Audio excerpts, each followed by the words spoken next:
नमस्ते दोस्तों, SK tutorial में आप सबों का स्वागत है। जो भी विद्यार्थी सीटेट जेटेट की तैयारी कर रहे हैं उनके लिए क्या है, आज का टॉपिक बहुत ही महत्वपूर्ण होने जा रहा है। ठीक है, तो ये यानी कि इतिहास का यानी कि पहला चैप्टर जो है वो उस पर यानी कि आज डिफाइन करने जा रहे हैं। तो ध्यान दीजिएगा, आज का जो हम लोग का पहला टॉपिक है कैसे, कब और कहाँ। ठीक है, तो इस टॉपिक में हम लोग किन किन चीजों पर डिफाइंड करेंगे ये यानी कि ध्यान रखिएगा। पहला यानी क्या है, इतिहास क्या है। अच्छा, इतिहास का मतलब क्या होता है, पहले यानी कि आपके जहन में ये जाना चाहिए कि आखिर में इतिहास क्या है।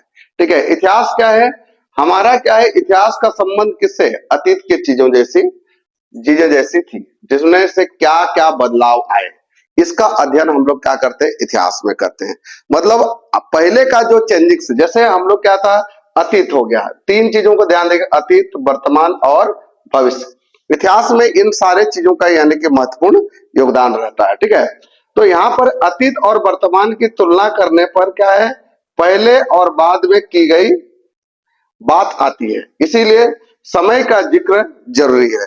तो समय का तो जिक्र है, तो पहले यानी कि क्या होता था कि आप अगर यदि देखेंगे, पहले जो इतिहास को केवल तारीखों का विषय क्यों माना जाता था, ये भी आपको ध्यान रखना है। आखिर में यानी कि तारीखों का सब्जेक्ट क्यों माना गया, क्योंकि पहले इतिहासकार जो होता है केवल राजाओं और महाराजाओं की बड़ी घटनाओं का ही ध्यान देते थे।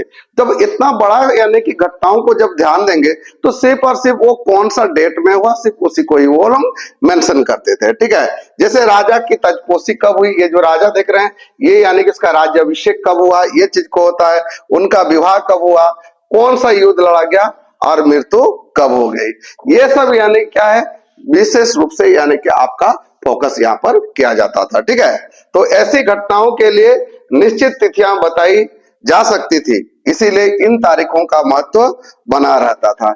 लेकिन क्या है, हम क्या है, ये इतिहास को कैसे हम समझ सकते, जैसे अंग्रेज अगर यदि भारत आए, ठीक है, भारत पर यानी क्या है वो कब्जा किए, तो कब के इस चीज का यानी कि कोई सही रूप से यानी कि मेंशन हम लोग को नहीं मिलता है। ठीक है, याद रखिएगा। ठीक है, आगे चलते हैं कि लंबी प्रक्रियाओं के लिए तारीखें क्या होती है, रोजमर्रा की जिंदगी में, हमारे जिंदगी में रोज बदलाव आ रहे हैं। ठीक है, और एक दिन में नहीं आते हैं बल्कि एक लंबे समय तक चलते रहते हैं। तो हमारे जीवन में भी तो कई बदलाव आते रहते हैं और हमेशा यानी कि समय समय के साथ यानी कि ये चेंजिंग्स जो आ रहे हैं, उन चेंजिंग्स को यानी क्या आप अनुभव कर पाते हैं। तो कितना यानी कि हमारा बीता हुआ चीजों को हम भी तो यानी कि सही रूप से नहीं लिख पाते हैं। ठीक है, जैसे भारत में लोगों ने अचानक एक दिन चाय पीना शुरू नहीं किया। ठीक है, इसका स्वाद धीरे धीरे विकसित हुआ होगा। यानी कि अगर यदि क्या है, जब तक यानी कि हमारे कहां पर जीभ में यानी क्या है वो टेस्ट नहीं आएगा, तब तक यानी क्या है हम उसका स्वाद का अनुभव भी तो नहीं कर पा रहे हैं। तो चाय अचानक सभी लोगों ने पीना शुरू कर दिया क्या, वो तो धीरे धीरे आया। तो ये हम कैसे बता सकते हैं कि ये चाय पीना लोगों ने कब शुरू किया, ये तो पॉसिबल नहीं है। ठीक है, तो इसी तरह से यानी क्या, देखिए ब्रिटिश शासन की स्थापना या राष्ट्रीय आंदोलन की शुरुआत, जैसे भारत में यानी कि अंग्रेजों ने क्या किया, ब्रिटिश शासन की स्थापना किया। तो स्थापना क्या एक पार्टिकुलर डेट है क्या, कि इस समय यानी कि क्या ब्रिटिश यानी क्या सरकार ने क्या कर दिया कि यहाँ भारत में अपना यानी कि शासन तंत्र को स्थापित किया, ये पार्टिकुलर हम लोग को पता नहीं चलता है, क्योंकि इन्होंने धीरे धीरे पहले व्यापार किया, व्यापार करने के बाद धीरे धीरे साम्राज्य की ओर बढ़ा। लेकिन कब क्या इस चीज को यानी कि सही रूप से मान्य नहीं है। लेकिन फिर भी यानी कई युद्धों, जब हम लोग युद्ध का बारे में बात करते हैं तब यानी कि एक डेट का, जैसे पलासी का युद्ध होता है, तो पलासी का युद्ध के बारे में कब, यानी कि 1757 में हम लोग जानते हैं पलासी का युद्ध हुआ था, तो उसको यानी कि सही रूप युद्ध को हम लोग मेंशन पाते हैं। लेकिन ये जो धीरे धीरे जो यानी क्या किया, आपका शासन तंत्र को अपने पूरा भारत पर यानी कि कब्जा कर लिया, इसके बारे में तो सही रूप से नहीं जानकारी मिलता है। ठीक है, राष्ट्रीय आंदोलन की शुरुआत भारत में क्या हो गया कि डायरेक्ट यानी कि 1857 का विद्रोह हो गया क्या, इसके लिए अंदर से यानी कि इसके कई यानी कि सालों से यानी कि ये मूवमेंट यानी कि तैयार हो रहा था। लेकिन मूवमेंट कब से तैयार हो रहा था, कैसे हो रहा था, ये यानी कि सही रूप से नहीं पता चल पाता है। ठीक है, क्रियाओं को कोई एक स्पष्ट तिथि बताना क्या हो जाएगा, गलत हो जाता है, सही आने की जानकारी हम लोग को वो नहीं मिल पाती है। ठीक है, ठीक है, ऐसे में हम लगभग सही अवधि की बात करते हैं तो ये सही रूप से हम लोग को पता चल पाएगा, ऑटोमेटिक नहीं पता चल पाता है। ठीक है, चलिए ना, क्लियर हो गया होगा। आगे बढ़ते हैं हम लोग। इधर ध्यान दीजिएगा कि इतिहास में नया फोकस अब क्या है, अब इतिहास किन विषयों पर ध्यान देती है। पहले का था अलग, अब जो है इतिहास में कुछ नवीन चीजों का यानी कि फोकस किया जा रहा था, जो कि यानी कि बहुत इंपॉर्टेंट। लोग क्या करते हैं, अपनी रोजी रोटी कैसे चलाते हैं। अब क्या है, अर्थव्यवस्था पर जोर दिया। हम लोग यानी कि व्यापार कर रहे हैं, या तो यानी क्या कर रहे हैं, ये नौकरी कर रहे हैं, पैसा कर रहे हैं, कोई खेती बाड़ी कर रहा है। तो ये यानी क्या है, ये रोजमर्रा हमारी जिंदगी को ये दर्शाता है। ठीक है, दूसरा क्या है, शहर अब क्या डेवलप, शहर का भी डेवलपमेंट हो रहा है। तो शहर का डेवलपमेंट तो कैसे हो रहा है, नया इतिहास में अब पहले यानी क्या है, कृषि पर ही विशेष फोकस किया जाता था। अब क्या है, कृषि के साथ साथ शहरों का डेवलपमेंट पर भी यानी कि फोकस किया जा रहा है। कैसे यानी कि शहरों का निर्माण हुआ, कैसे बने, बाजार कैसे यानी कि पहले ये हो गया, और लोगों में नए विचार कैसे पनपने आए, पनपे, इन सारे चीजों को यानी कि हम लोग अभी यानी कि नवीन इतिहास में इन चीजों पर फोकस किया। देखिए, हमारी सामाजिक, हमारी संस्कृति, ये सब बदला हुआ है। पहले हम लोग ने क्या देखा, राजा कब यानी कि राजा बना, उसका डेट पर साली मेंशन होता था। लेकिन अब हमको क्या देखने को मिल रहा है कि किन चीजों पर फोकस किया जा रहा है, उसकी यानी कि अर्थव्यवस्था पर फोकस किया जा रहा है, शहरों का डेवलपमेंट पर फोकस किया जा रहा है, यानी कि नवीन विचारों पर फोकस किया जा रहा है। खास में यानी कि हमारी सामाजिक संस्कृति, ये सब को यानी कहां पर, इतिहास में इन सारे चीजों का क्या है, फोकस किया जा रहा है। साथ में कला, साहित्य, भाषा, धर्म और हमारी जो रीति रिवाज है, इन सारे चीजों को भी क्या है, आपका इतिहास में इन सारे चीजों को फोकस किया जाता है। ठीक है, जैसे कानून व्यवस्था हो गया, शासन व्यवस्था होता है, और आपका क्या अधिकार है, इन सारे चीजों को भी अभी इतिहास में डाला जा रहा था। ठीक है, पहले राजा डाला जाता था, राजा ने क्या, कब उसका राज्याभिषेक हुआ, कौन सा युद्ध लड़ा। ठीक है, ये सारी चीजों को पहले डाला जाता, क्योंकि तिथि को उस समय मेंशन किया जाता था। ठीक है, समझ में आ गया। अब क्या है, हम देखेंगे अवधियां कैसे तय करते हैं। अवधि मतलब यानी कि काल का विभाजन, यानी कि आपका इतिहास का जो समय है उसको कैसे यानी कि विभाजन किया गया। तो अलग अलग लोगों ने अलग अलग उसको डिफाइन किया। जैसे जेम्स मिल का नाम आप लोग सुने हैं, जेम्स मिल का काल विभाजन यहाँ पर आप लोग देखेंगे। ठीक है, इसमें क्या है, 1817 में स्कॉटलैंड के अर्थशास्त्री जेम्स मिल ने ए हिस्ट्री ऑफ ब्रिटिश इंडिया नाम का एक किताब लिखा है। ठीक है, ध्यान रखिएगा, ए हिस्ट्री ऑफ ब्रिटिश इंडिया नामक एक किताब लिखी, और इन्होंने भारतीय इतिहास को 3 भागों में बांटा। जबकि ये व्यक्ति क्या है, भारत कभी आया ही नहीं था। ठीक है, ये व्यक्ति कभी भारत आया ही था, और इसने इस बुक के माध्यम से यानी कि इंडियन यानी कि भारतीय इतिहास को 3 भागों में बांट दिया। यानी कौन सा, हिंदू काल, मुस्लिम काल और ब्रिटिश काल। तो मिल की सोच ही अलग थी ना रे, तो इसलिए उसने क्या है, इसको यानी कि अलग से यानी कि डिफाइन कर दिया है। ठीक है, ध्यान रखिएगा, हम लोग इन चीजों को मिल के बारे में यहाँ थोड़ा सा जानते हैं। ठीक है, देखिए मिल का क्या सोच था।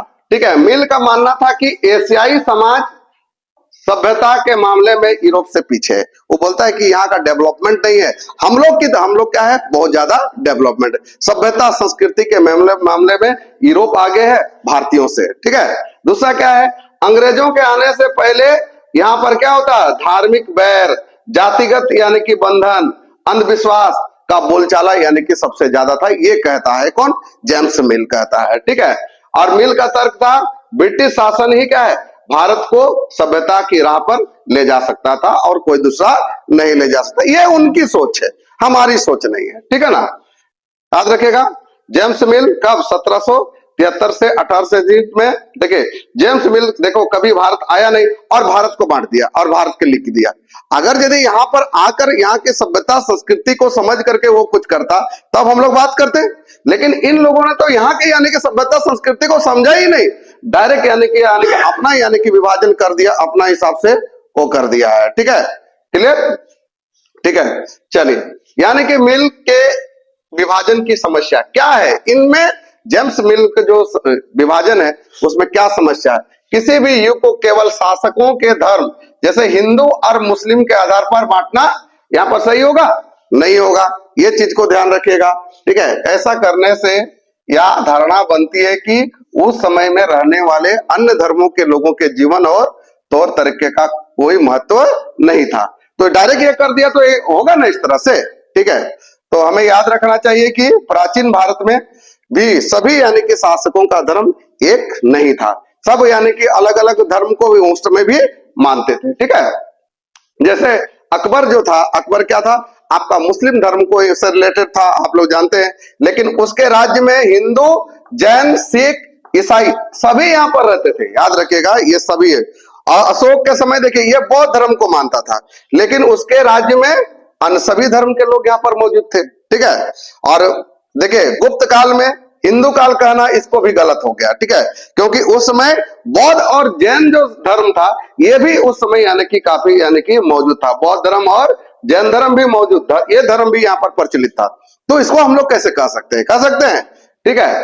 देखिएगा आधुनिक काल का विभाजन अब क्या है, ये तो हम लोग प्राचीन आधुनिक काल का विभाजन इन्होंने कैसे किया, अंग्रेजों के वर्गीकरण से अलग हटकर क्या है, भारतीय इतिहास को आमतौर पर तीन कालों में, पहले तो जेम्स विलियम यानी कि यूरोपियन अंग्रेजों का था, लेकिन अब उससे हट करके यानी कि भारतीय इसको भी हम लोग तीन भाग, पहला क्या है प्राचीन काल, मध्यकालीन काल और क्या है आधुनिक काल। प्राचीन काल 700 ईसा पूर्व से तक है, और जबकि यानी कि मध्यकालीन 700 ईसा पूर्व से, यानी कि आपका जीरो से आपको एक 700 ईसा पूर्व, कहीं कहीं भी देता है आपका 600 यानी कि 50 ईसा पूर्व भी देता है, ठीक है, याद रखिएगा। और यहाँ पर देखिएगा मध्यकालीन भी वही 650 भी बोल सकते हैं, 700 और 1757 भी देता है, या तो आप इसमें क्या कर सकते हैं, आपका औरंगजेब की मृत्यु का तक भी दिया जाता, क्योंकि मुगल काल का यानी कि सबसे शक्तिशाली जो शासक, अंतिम शक्तिशाली शासक था वो था यानी कि आपका औरंगजेब था, ठीक है। इसके बाद आधुनिक काल, इसको देख लेते हैं। आखिर में इसमें समस्या क्या है, समस्या पश्चिम में देखिए, आधुनिक काल का अर्थ विज्ञान, तर्क, लोकतंत्र और समानता जैसी शक्तियों का विकास यहाँ पर माना जाता है, ध्यान रखिएगा। लेकिन ब्रिटिश शासन के दौरान भारत में लोगों को क्या है, समानता, स्वतंत्रता, आर्थिक विकास नहीं मिला। क्या ये मिला? अब वो हमको यानी कि बोलता है कि यह क्या है, यहाँ के लोग असभ्य हैं। आप कैसे बोल दिए यहाँ के लोग असभ्य हैं, ठीक है, याद रखिएगा। इसीलिए इस काल को आधुनिक कहना क्या है, समस्याग्रस्त है बाबू। ये कैसे कहा, क्योंकि इन लोगों ने क्या है, हमको तो असभ्य की श्रेणी में रख दिया ना, ठीक है, याद रखिएगा। आगे लिखिएगा, इसलिए इस काल को समझने के लिए क्या है, एक और बहुत अच्छा उपयुक्त शब्द हम लोग यहाँ पर लेके आएंगे, ठीक है ना। आगे देखिएगा औपनिवेशिक युग कहते हैं, किसको औपनिवेशिक युग कहते हैं, तो बहुत सारे इतिहासकार ब्रिटिश शासन के इस दौर को क्या कहा गया, औपनिवेशिक युग कहेंगे। क्यों औपनिवेशिक, मतलब क्या है औपनिवेशिक, कारण क्या है कि जब एक देश दूसरे देश के दबदबे से इस तरह के राजनीतिक हो चाहे आर्थिक, सामाजिक और सांस्कृतिक बदलाव आते हैं, तो इस प्रक्रिया को ही हम लोग औपनिवेशिकरण कहते हैं। क्योंकि वो हमारे यहाँ पर क्या है, अपनी क्या है, सभ्यता, संस्कृति, अपनी राजनीतिक, ये सब पर क्या है बदलाव करना चाहे, क्योंकि एक देश दूसरे देश पर क्या है अपना सारा चीज थोप चुका था और उस पर अपना अधिकार यानी कर लिया था, तो उसी को हम लोग क्या कहेंगे, औपनिवेशीकरण भी कहेंगे। इसमें अंग्रेजों ने स्थानीय राजाओं को दबाकर अपना यानी कि शासन को स्थापित किया, इसी को ही हम लोग क्या कहेंगे, औपनिवेशीकरण कहेंगे, ठीक है, समझ में आ गया होगा।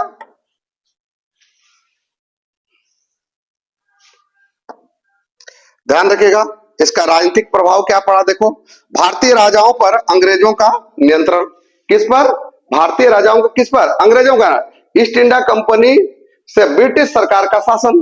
पहले क्या है कि ये कब हो गया, जैसे हम लोग क्या क्या बात कहते हैं 1800 यानी कि 1857 का क्रांति आप लोग जानते हैं, ठीक है।